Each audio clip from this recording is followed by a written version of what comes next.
உடம்பு சரியில்லை? இல்லைங்க. குழந்தைக்கு பசிக்குதோ?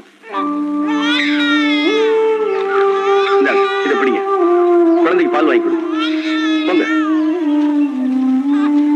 கமலக்கண்ணா, பாட்டுல தத்துவ மழையா பொழிஞ்ச. ஆனா நீ தர்மம் பண்றப்ப தப்பு பண்றியே. வலது கையால பண்ற தர்மம் இடது கைக்கு தெரியப்படாது. ஆனா நீ தர்மமே இடது கையால பண்றியே, அதுக்கு பலனே இல்லாம போயிடும். தெரியும் சாமி, பலனை எதிர்பார்த்து செய்யறதுக்கு பேரு தர்மம் இல்ல. நினைச்ச இடத்துல நினைச்ச நேரத்துல செய்யறதுக்கு பேரு தான் தர்மம். இப்படித்தான் செய்யணும்னு திட்டம் போட்டு செஞ்சா அதுக்கு பேரு விளம்பரம். பணத்தை இந்த கைக்கு இந்த கையில இருந்து மாத்துறதுக்குள்ள பணம் கொடுக்கலாமா வேணாமான்னு ஏன் மனசு செஞ்சல்பற்றக்கூடாது. அதை விட முக்கியம், பணம் கிடைக்குமா கிடைக்காதுன்னு அந்த அம்மா மனசு செஞ்சல்பற்றக்கூடாது. இது தப்புங்களா சாமி?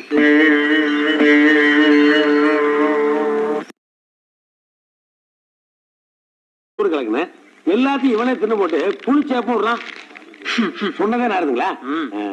வாங்க சாப்பிடலாம். ஐயோ, நான் சாப்பிட்டேன். அப்பவே சாப்பிட்டேன். இது வரைக்கும் மத்தவங்களை பார்க்க வச்சு நான் மட்டும் சாப்பிட்டதே இல்ல.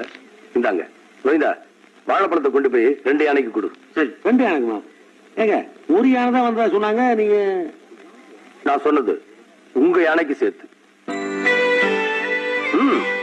சாப்பிடுங்க.